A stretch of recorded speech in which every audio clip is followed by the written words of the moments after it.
Hello and welcome to the first episode of my Shoot 'em Up Games Collector's Guide series. If you don't know what a shoot 'em up is, it's also known as a shmup or a bullet hell shooter. You normally play as like a little spaceship or an airplane, and you're firing a bunch of bullets at tons of things that are firing millions of bullets back at you, hence the bullet hell part. I decided to call this a collector's guide because when I started to think about how I was going to do these videos, I was like, okay, I'll pull together, a system of a bunch of shoot 'em ups, and then I realized, well, there's a lot of systems that were neglected.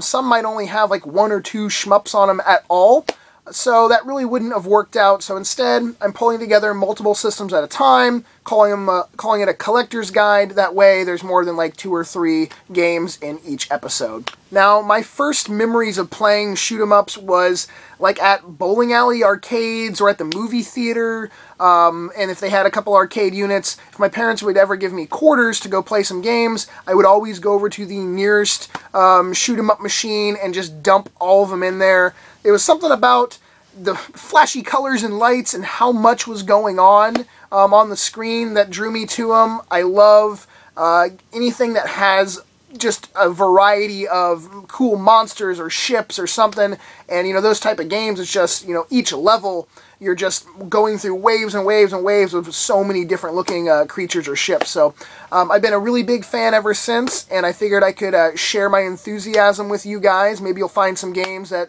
you haven't seen or played before in this genre. And there's quite a few that are fairly inexpensive. It's not like, say the RPG genre where a lot of them are well over $50 or $100. There's a lot of really great shoot 'em up games that are pretty damn cheap. So let's get started. We're going to start off on the Dreamcast because those are the closest games sitting next to me right now. First up, Giga Wing and Giga Wing 2. The first Giga Wing for a complete copy goes for around like 20 bucks. Giga Wing 2 can go like around the $40 mark, give or take a little. Now, the ships you play as and that you're battling in these games, to me they look like futuristic takes on actual airplane models. Now, the bullets and like weapons and stuff you use are completely out of this world, though. Crazy colors, way, way bigger bullets than your ship even is, which, just sort of make it even more outlandish and cool. Now, there is one other Giga Wing game that has come out. It is on the PS2, and it's called Giga Wing Generations. That only released in Europe and Japan, though. I do own the Europe one, so that'll be a part of this series at some point.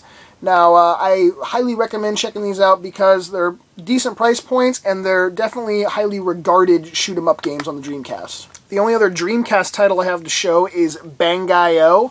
Now, this is a little bit unique in the shoot 'em up genre because a lot of shoot 'em up games, the game auto-scrolls, so you just sort of have to go where the game is taking you.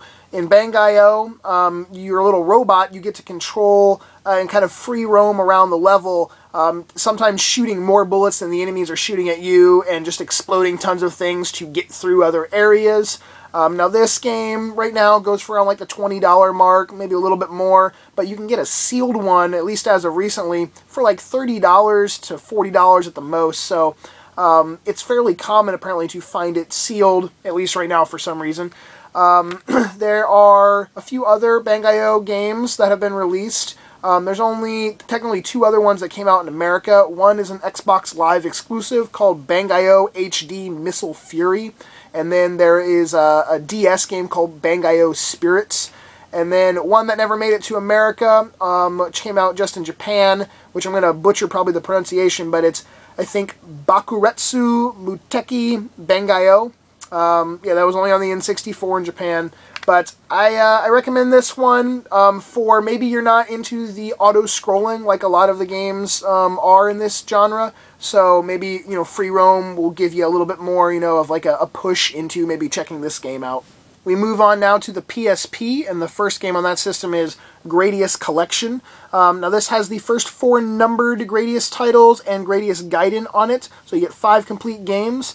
A complete copy of this is going for around $15 to $20 right now. Actually more than I thought it was going to be going for, and $15 to $20 seems to be like the common price for what I'm showing in this episode. I really love the Gradius titles. They're just classic old school style shoot 'em ups. A lot of aliens and like parasite looking creatures you're shooting in there. Quite the hell of a good deal. Even, at $20 for a PSP game, a used one obviously, for 5 complete games, I would say pick it up. This next one is a pretty unique title. It is Platypus. Now, all the graphics in this game are made out of clay. So when you shoot little clay bullets and they hit the other spaceships, they create cool little dents. You can watch bits of clay fall off. It's a lot of fun. This game easily, for a complete copy, goes for under $10. It's probably the cheapest game I'm going to show in this episode. It gets a little repetitive after a while. The backgrounds are a little bland. And it's a very slow-moving side-scrolling shooter. But it's still cool and unique just to check it out for the clay aspect. I mean, come on, how many games are actually fully made out of clay? The Ultimate Shooting Collection on the Wii gathers 3 titles together. They are Radio Allergy, Carouse, and Chaos Field. Chaos Field is the only one out of the 3 that originally came out in North America. It was on the GameCube, and it also came out on the Dreamcast in Japan. Carouse only came out in Japan, and Radio Allergy was supposed to come out on the GameCube in North America, but was canceled. All 3 games are very fun. Radio Allergy probably has the simplest graphic style to it, while Chaos Field is the most flashy. A complete copy of this game goes for like $10 to $15. You can buy like a sealed one for like $20. It's pretty common to be able to buy, but I remember when it came out, maybe only like 1 or 2 copies were sent to my store, and they were gone really quick, and I never had seen another copy like until maybe a year or 2 later when someone finally traded one in. So it's one of those ones where you're probably not going to run into it in the wild too often, but you can pick it up cheap online. Castle of Shikigami 3 is another title that falls into the $10 to $15 price range for an open complete copy and like $20 for a sealed one. This series has been handled so poorly in North America. The first 2 titles were on the PS1 and PS2, and they were called Mobile Light Force. They used the same exact cover art for both releases, and the cover art sucked.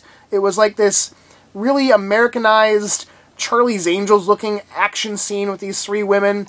It didn't match the graphics in the game at all. At least Axis Games, for the 3rd release, decided to keep the original series name and go for a more, Japanese style cover art that matched the actual gameplay.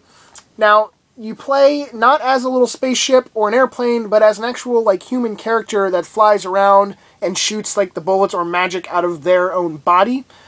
It's a fun game, really bright, flashy, lots of bullets you're shooting out, and they even try to add in a little bit of a story to it. I know most shoot 'em ups and the word story just don't mix, even when they try it. I wouldn't say that this is a big selling point for the Castle Shikigami games, but, at least they try a little bit more than other series. I would say check it out. Like I said, it's another cheap one, $10 range.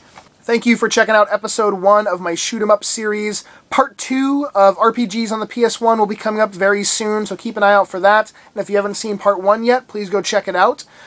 This is the last day, December 31st, to enter my contest, my 3,000 subscriber contest. I put up a video for it about 2 weeks ago. It's called Contest, Contest, Contest.